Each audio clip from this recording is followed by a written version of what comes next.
अस्सलाम वालेकुम नाज़रीन, ॾिसी रहे 4 JDO न्यूज़ ऐं वज़ीर उन्नड़ ख़बर शामिल कयूं था। मटियारी मां शरीफ विग्यो जी हाल जे रिहायशी मोहम्मद जमील ऐं मोहम्मद लुकमान राजपूत ॿियनि साथियुनि सां गॾिजी मटियारी मीडिया हाउस ते प्रेस कॉन्फ्रेंस कंदे चयो आहे त हाला रोड ते भील मोरी वटि वाक़िए 1 एकड़ 24 गुंठा असांजी ज़मीन मौजूदु आहे, जंहिंजो सर्वे नंबर 29/3 आहे ऐं ज़मीन जो रिकॉर्ड रेवेन्यू में मौजूदु आहे।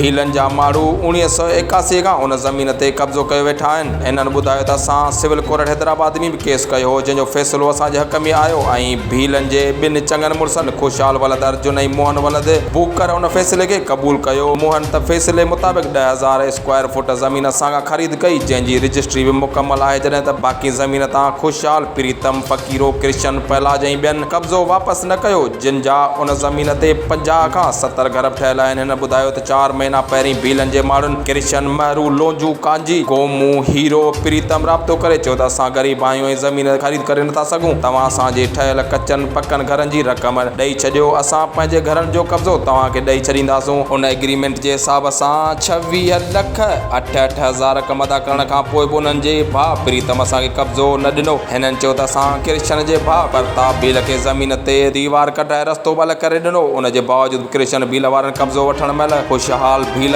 प्रताप भील खे पाण सां गॾु मिलाए असांजे घरनि ते डंडनि लठियुनि सां हमला करे असांजे घरनि खे बाहि ॾेई छॾी, जंहिंजे नतीजे में 2 मींहूं 2 मोटरसाइकिलुनि समेत घर जो क़ीमती सामान सड़ी रखी वियो। हिननि वज़ीर आला सिंध समेत सभिनी बाला ऑफिसरनि खे अपील कई आहे त खुशहाल भील ऐं संदसि साथियुनि खे फौरी तौर ते गिरफ़्तार करे सख़्त खां सख़्त कार्रवाई करे सज़ा ॾिनी वञे ऐं असांखे तहफ़ुज़ फराहम कयो वञे। 4 JDO न्यूज़ में फ़िलहाल एतिरो ई। वधीक ख़बरनि अपडेट्स लाइ ॾिसंदा रहो 4 JDO न्यूज़।